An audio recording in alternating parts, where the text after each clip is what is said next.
నమస్తే, welcome to citizens pulse. నేను మీ ఉదయ్ కిరణ్.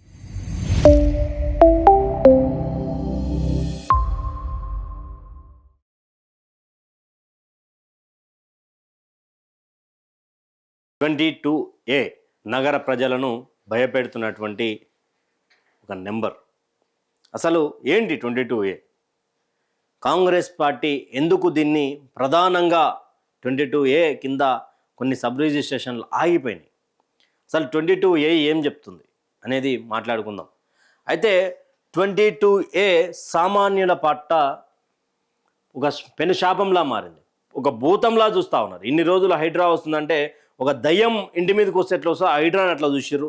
ఆ తర్వాత ఇప్పుడు 22A అనగానే గుండెలు బాదుకుంటున్నారు. వాయమ్మో ఏంది మా సంగతి, మళ్ళా ఇంకోటి తీసుకొచ్చిన రేవంత్ సర్కారు మమ్మల్ని ఏం చేయాలనుకుంటున్నాడు, మమ్మల్ని నిట్టా ముంచుతున్నాడు అని ఏ ముఖ్యమంత్రిని తిట్టినంతగా రేవంత్ రెడ్డిని తిడుతున్నారంటే ఇదే కారణాలు. ఏమైంది 22A అంటే 1990 ఆ సమయంలో తర్వాత ఆ తర్వాత వచ్చిన తర్వాత MCH ఉండే, మున్సిపల్ కార్పొరేషన్ ఆఫ్ హైదరాబాద్ ఉండే. ఆ తర్వాత ఇక మిగతా GHMC అయ్యింది. GHMC అంటే ఈ యొక్క ప్రాంతంలో గ్రేటర్ హైదరాబాద్ మున్సిపల్ కార్పొరేషన్లో ప్రధానంగా బలమైనటువంటి నాయకులు ఎవరు? ఒకటి PJR, 2 అంజన్ కుమార్ యాదవ్,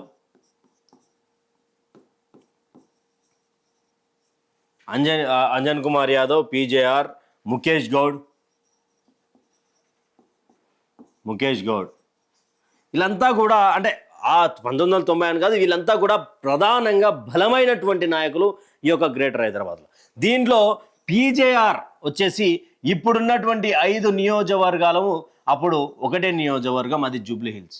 ఇక్కడ 5 నియోజకవర్గాలు వచ్చేసి షేర్లింగంపల్లి, కుకట్పల్లి, తర్వాత జూబ్లీ హిల్స్, ఖైరతాబాద్. ఈ నుంచి మొదలు పెడితే ఆ మూల నుంచి మొదలు పెడితే ఆ దోమలగూడ వరకు మొత్తం PJR.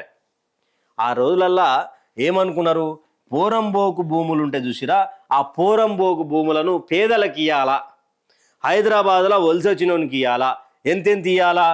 100 లేదా 120 లేదా 150, ఇంకా 200. ఎట్లిచ్చేది ఈ 200 అంటే నాయకునికి ఎవరో సామాన్యునైతే 100, నాయకునికి బలంగా దగ్గర ఉన్నటువంటి కార్యకర్త అయితే 1000 గజాలు, 2000 గజాలు, అర్ధ ఎకరాలు ఎవరికి వెళ్ళే కానీ 500 గజాలు, 300 గజాలు, ఇంకా ఎవరికి నచ్చినంతగా. ఆ రోజులల్లో స్పేస్ ఎక్కువ ఉన్నది, పబ్లిక్ తక్కువ ఉన్నారు.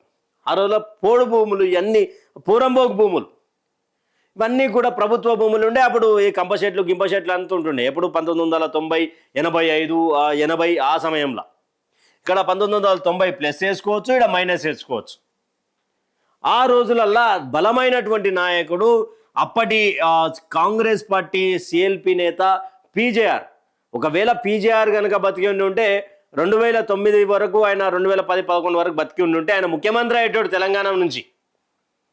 2004లో ముఖ్యమంత్రి కావాలా. కొంత రాజశేఖర రెడ్డి ప్రభావం అక్కడ వాళ్ళ సీట్లు ఎక్కువ ఉండడం, తెలంగాణకు సీట్లు తక్కువ ఉండడం, PJR మిస్ అయిపోయింది.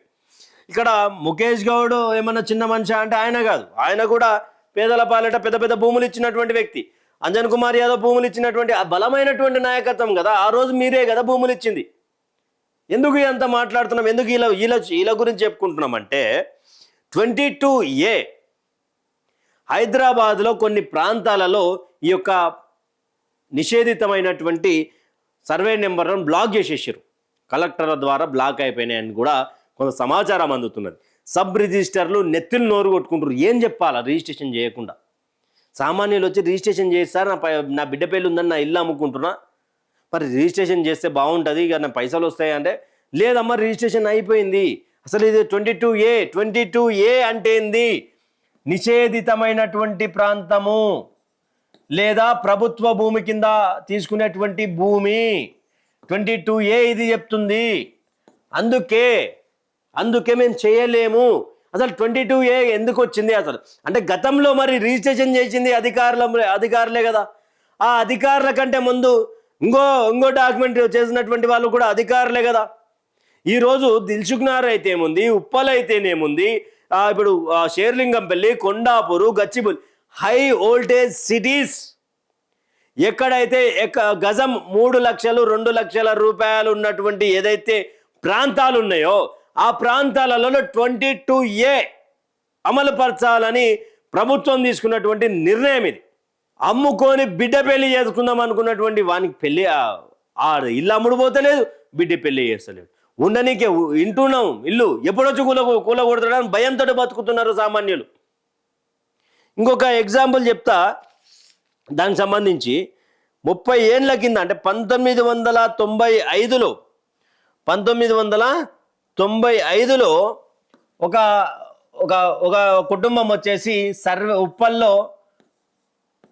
ఉప్పల్లో వచ్చేసి సర్వే నెంబర్ 60లో ఫ్లాట్ కొనుక్కున్నారు. ఆ ఫ్లాట్ కొనుక్కున్నాక ఈ నుంచి వచ్చేసి 2 డాక్యుమెంట్స్ ఉన్నాయి. అంటే వీళ్ళకంటే ముందు ఇద్దరు ఉన్నారు. ఆ ఇద్దరు ఉన్నటువంటి నేపథ్యంలో మొన్న పెళ్లి చేయడానికి ఆ యొక్క ఇల్లును అమ్మడానికి, ఆ ఇల్లు అమ్మేసి బిడ్డ పెళ్లి చేద్దామో కొడుకు పెళ్లి చేద్దామో అనుకుని అక్కడ కొంత అమ్మకానికి పెట్టిరు. తిరిగింది మార్కెట్లో తిరిగింది. ఒక రేటుకి వాళ్ళు అనుకున్నటువంటి రేటుకి వచ్చిందా, మరి తక్కువ అమ్ముదామని ఫిక్స్ అయ్యారు. అడ్వాన్స్ కూడా తీసుకురు. అడ్వాన్స్ తీసుకొని అక్కడ 45 రోజుల సమయం ఉంటుంది కదా, ఆ 45 రోజులలో ఆయన పైసలు తీసుకొని వచ్చినాక సబ్ రిజిస్ట్రేషన్ ఆఫీస్కి పోతే మేము రిజిస్ట్రేషన్ చేయలేము అని చెప్పి చేతులు ఎత్తేసారు. గతంలో కూడా ఒక సబ్ రిజిస్టర్ ఆఫీసరు ఫోన్ చేసి, సార్ మా కుర్చీలను మేము కూర్చోలేకపోతున్నాం, పొట్టు తిట్టిపోతుర్రు, అసలు ఎందుకు అయిపోయిందంటే మేము ఏం సమాధానం చెప్పాలో దయచేసి దీని మీద క్లారిటీ ఇవ్వండి అంటే సర్వర్ ఏదో ప్రాబ్లం ఉంది అని చెప్పి కొంతకాలం గడిపిన తర్వాత అప్పుడు ఏం చెప్పారు, దిల్సుఖ్ నగర్ సంబంధించినటువంటి ఎస్బిహెచ్ కాలనీకి సంబంధించినటువంటిది, ఇక్కడ శ్రీనగర్ కాలనీకి సంబంధించినటువంటి గణపతి కాంప్లెక్స్, కొన్ని ప్రాంతాలు కొండాపూర్, గచ్చిబౌలి, మాదాపూర్, కొన్ని బేగంపేట్ కొన్ని ప్రాంతాలు ఉన్నాయి అని చెప్పి మీరే చెప్పారు. ఇదేంది సార్ అని అడిగితే ఏం చేయలేనటువంటి పరిస్థితి, కలెక్టర్లు కూడా ఏం చెప్పనటువంటి పరిస్థితి. అసలు ఇన్ని రోజులు లేనటువంటిది 5,64,000 ఎకరాలకు సంబంధించినటువంటి హైదరాబాద్ ఈ యొక్క ప్రాంతము ఇప్పుడు అంతా ప్రభుత్వ భూమి కిందకే పోవాలి కదా. ఎస్, మీరు అన్నట్టుగా అంతా ప్రభుత్వ భూమికే పోతే ఈ అంత భూమి ఎవరికి పోవాలా, మరి నిజాంలకు పోవాలా? ఎందుకంటే చిట్ట చివరగా మనం పాలించింది వీళ్ళే. వీళ్ళకంటే ముందు కాకతీయులు, వాళ్ళ చౌలీలు, చోళులు వీళ్ళంతమంది ఉన్నారు, వాళ్ళకు వదిలేశారు. మనం చిట్ట చివర పరిపాలించింది ఎవరు? 1948-50 వరకు నిజాం రాజులే కదా. మరి అదే మొత్తం నిజాం రాజులకు పోతే ఈరోజు ముఖ్యమంత్రి రేవంత్ రెడ్డి గారిది, బట్టి విక్రమార్క గారిది, కాంగ్రెస్ రాజకీయ నాయకులది, సామాన్యులది, ప్రతి ఒక్క బిజినెస్ మ్యాన్ది, హైదరాబాదులో ఉంటున్నటువంటి ప్రాంతులే కాదు, కర్ణాటక, తెలంగాణ, మహారాష్ట్ర, కర్ణాటక నుంచి కొంచెం, మహారాష్ట్ర నుంచి కొంచెం, ఇక్కడ తెలంగాణ రాష్ట్రం మొత్తం, ఆంధ్రప్రదేశ్లో కొంచెం, ఇదంతా కూడా నిజాం భూమే కదా. 22A కింద చేసేటువంటి దమ్ముందా? సామాన్యులకు న్యాయం, పెద్దోనికి న్యాయం. ఎందుకని బడాబాబులకు సంబంధించినటువంటి ఆ బిల్డింగులు 22A కిందకి రావు? మీరన్నట్టుగా సరే పీజీఆర్ పంచినాయి అన్ని ప్రభుత్వ భూములే అనుకుందాం, మరి నిజాం కింద ఉన్నటువంటి భూములు కదా, చలో బై నిజాంకి ఇచ్చేద్దాం, మరి నిజాంకి ఇచ్చేద్దాం, మేవన్నీ నిజాం భూములు సార్ మాకు వద్దు అని చెప్పి. ఈడ 1945-50 కాలే కదా లాస్ట్ పరిపాలకులు, మరి ఇదంతా కూడా 22A కింద రావాలి కదా. మరి చేస్తారా? 22A కింద అందరికి చేస్తారా? ఉప్పల్లో దీని వెనుక టార్గెట్ అంతా ఒకటే అని ఒక వార్త సంచలనం రేపుతా ఉన్నది. ఉప్పల్ల అంట 600 ఎకరాలకు ఎసరు పెట్టిరంట.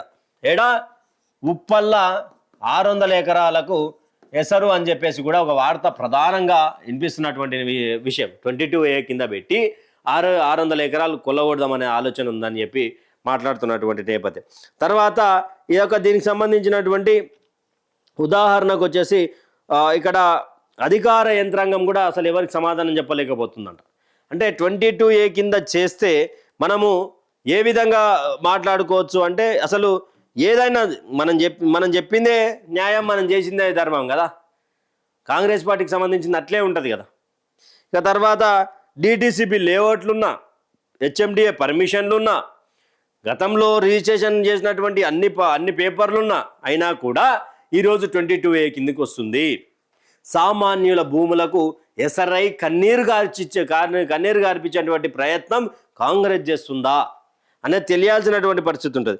అయితే ఇదే అదునుగా ఇక దోపిడీ తెరలేపినటువంటి అధికారులను కూడా కొన్ని వార్తలు బలంగా వినిపిస్తూ ఉన్నాయి.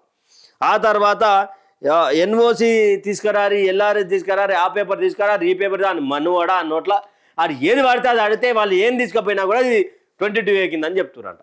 మరి దీని మీద రాష్ట్ర సర్కార్ ఏం చెప్తుంది? 22A భూములు ఎట్లా గుర్తించారు? ఎన్నేళ్ళ కింద ఇది 22A? అసలు గతంలో మరి 22A అంటే ఇప్పుడు ఇది 22A ఉంది, ఈ 22A ఉంది, ఈ నుంచి రిజిస్ట్రేషన్ అయ్యింది. ఈ అధికారి ఎవరు? సరే, ఈ నుంచి ఇంకొకటి వచ్చింది, ఈడ అధికారి ఉంటాడు కదా, చేసినటువంటి అధికారి. మరి ఈరోజు 22A కింద సామాన్యుడు ఎందుకు బలి కావాలా? ఏం అక్కడికి బలి కావాలా?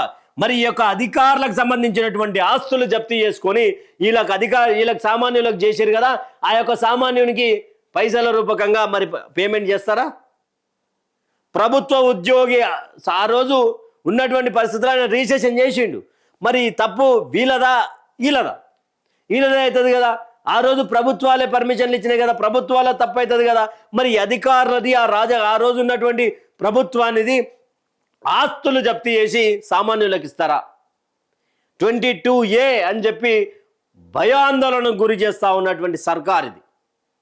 సామాన్యులు ఒక రోజు హైడ్రా అని, ఓ రోజు రెవెన్యూ డిపార్ట్మెంట్ అని, ఓ రోజు 22A అని ఎటువైపు తెలంగాణను తీసుకుపోతా ఉన్నారు. గ్రేటర్ హైదరాబాద్ అని చెప్పి టాప్ 7లో ఒక సర్వే నిర్వహిస్తే టాప్ 3లో ఉండేటువంటి పరిస్థితి ఉండే. ఇప్పుడు కనీసం టాప్ 7లో లేదు. ఇలాంటివన్నీ చేసుకుంటూ కొననోడెవడు, అమ్మేటోడెవడు? ఈరోజు ఆయన బిడ్డ పెళ్ళో, కొడుకు పెళ్ళో ఆగిపోయింది 22A వల్ల. ఇచ్చినటువంటి మాట పోయింది. అడ్వాన్స్ ఇచ్చినాక మనం వాడుకుందాంలే అని ఎవడైనా అనుకుంటాడు. అమ్ముతున్నాం కదా, వాడుకుంటాం అని చెప్పి రిటర్న్ ఇయ్యం కదా అనే ఆలోచన చేస్తాం. ఆ వాడుకున్నటువంటి డబ్బు ఎవరు కట్టాలా? మళ్ళా ఇవన్నీ కూడా ప్రభుత్వం సమాధానం చెప్పాల్సినటువంటి అవసరం ఉంటుంది. ఈ యొక్క వీడియో మీద మీ అభిప్రాయాన్ని కామెంట్ సెక్షన్లో కామెంట్ చేయండి. Thank you for watching. Stay tuned with citizens pulse.